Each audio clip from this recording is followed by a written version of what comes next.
Oui, oui, effectivement, on reçoit ces questions très souvent et on regarde ces deux éléments de très près. On observe vraiment, on suit les tendances. L'e-commerce, ce n'est pas une menace parce que l'e-commerce, on a vu pendant le confinement que le click and collect, c'était la tendance qui a vraiment décollé en France. Euh, Presque tous nos supermarchés, surtout les supermarchés qui sont dans notre portefeuille aujourd'hui, ils ont tous la partie click and collect. Les locataires ont été très réactifs. Ils ont créé la partie click and collect un peu. Ils ont dédié les mètres carrés supplémentaires pour cette branche de business. Et on a réaménagé les parkings pour mieux servir cette partie et ça rentre dans le chiffre d'affaires du magasin. Et c'est quelque chose qui est devenu plus stratégique pour nos locataires. Donc ça, c'est plutôt un avantage qu'une inconvénience. L'e-commerce en France et en Allemagne, c'est presque le même, c'est très comparable en termes de tendance.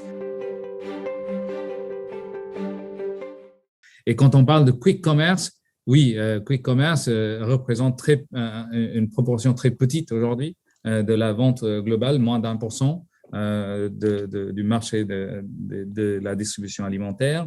Donc, c'est un business model qui est encore en train de changer. Il y a plusieurs concurrents qui ont reçu beaucoup de financement, de venture dedans. Donc, ils sont tous en train de se battre pour créer, à la fois créer le marché et à la fois acquérir une part de marché plus grande. Donc, on pense qu'il y aura une sorte d'intégration dans ce marché. Il y aura des fusions et des acquisitions. Ils vont améliorer leur business model pour que ça devienne rentable, qui est très difficile, comme vous pouvez imaginer. S'il y a 5000 personnes qui commandent 3 pots de yaourt, 2 coca et une bouteille d'eau, d'envoyer 500 personnes avec les scooters pour livrer tout ça, ça peut devenir très, très difficile à gérer en termes de coûts. Donc, ça va éventuellement évoluer, on sait. On pense que ça va évoluer, mais on va le suivre, on va voir comment on peut l'utiliser à notre avantage, bien sûr.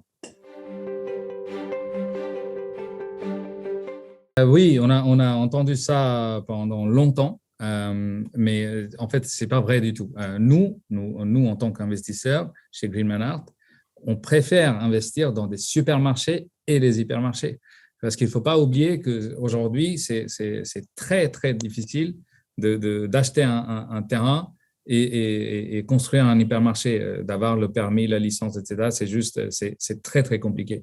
Parce que le gouvernement veut contrôler la densité de mètres carrés par habitant dans le pays. Donc, de créer des surfaces supplémentaires de ce taille pour le commerce alimentaire ou n'importe quel type de commerce, c'est très compliqué aujourd'hui. Donc, il y a une vraie valeur intrinsèque dans ces actifs. Et c'est exactement le même cas en Allemagne aussi. L'approche du gouvernement, c'est le même. Donc, on pense qu'il y a vraiment la valeur au niveau de l'immobilier, et opérationnellement parlant, pour nos locataires, ce sont des actifs qui sont très stratégiques parce que le business model de nos locataires, c'est un business model de volume aussi. Et les hypermarchés et les supermarchés leur permettent de vendre des volumes importants des marchandises.